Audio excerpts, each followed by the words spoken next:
This is All Things Considered from NPR News. I'm Elsa Chang. And I'm Mary Louise Kelly. The president of the former Soviet Republic of Belarus is the only European leader who supports Russia's war in Ukraine. Pro-democracy activists in Belarus see growing anti-war sentiment in their country as a way to bring down their authoritarian leader. NPR's Joanna Kakissis reports from Warsaw. In a sunny classroom in a leafy Warsaw neighborhood, a burly Polish man in army fatigues holds up a tourniquet. So we use this for serious gunshot and shrapnel wounds, he says, or if we have severed limbs because of explosions. An interpreter repeats the instructions for the class, who are all men from the small former Soviet Republic of Belarus. During a break outside, one of the men tells us his name is Artyom and that he's a 34-year-old accountant. He says he and the others are preparing to fight in Ukraine.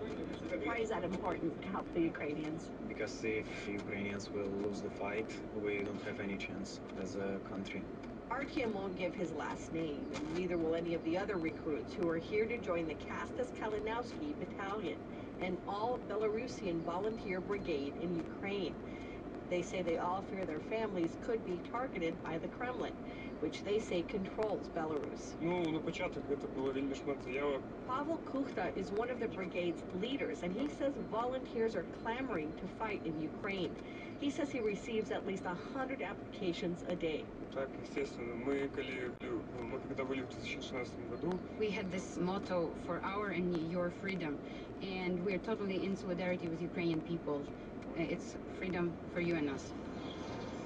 Warsaw is a refuge for Belarusians who challenged flawed elections that have kept President Alexander Lukashenko in power. Those pro-democracy activists often meet at a sunny co-working space run by Belarusian dissident Hanna Kanievska. We see this difference between old Belarus, Lukashenko's Belarus, and new Belarus. Everybody believes that Belarus can be better. Lukashenko has been in power for more than a quarter century, earning the title Europe's last dictator along the way. His most serious challenge came in 2020, when he declared victory over Svetlana Tikhanovskaya, who ran in place of her husband after Lukashenko jailed him. Tens of thousands protested that the election was rigged. Putin lent his support to help quell those protests. We couldn't win.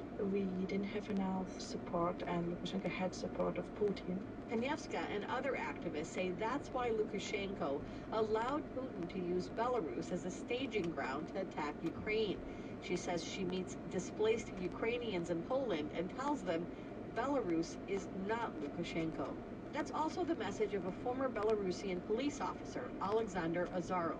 We want to help Ukrainians to fight against Russians because we think Putin is the only person who supports Lukashenko, and Ukrainian victory against Putin can help us to win against Lukashenko. Azarov runs BIPOL, which stands for the Union of Security Forces of Belarus. It includes former police officers and spies who oppose Lukashenko. Belarus calls them terrorists. I'm in a terrorist list in KGB website. For example, you can find my surname in this list. Azarov tells us that BIPOL has an extensive secret network inside Belarus.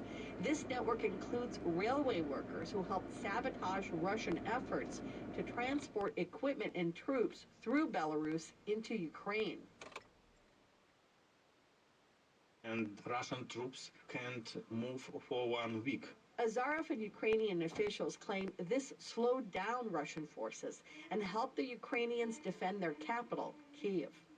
He says he and other Belarusian dissidents will do whatever it takes to help Ukraine win, so that Europe's last dictator will finally lose. Joanna Kakissis, NPR News, Warsaw.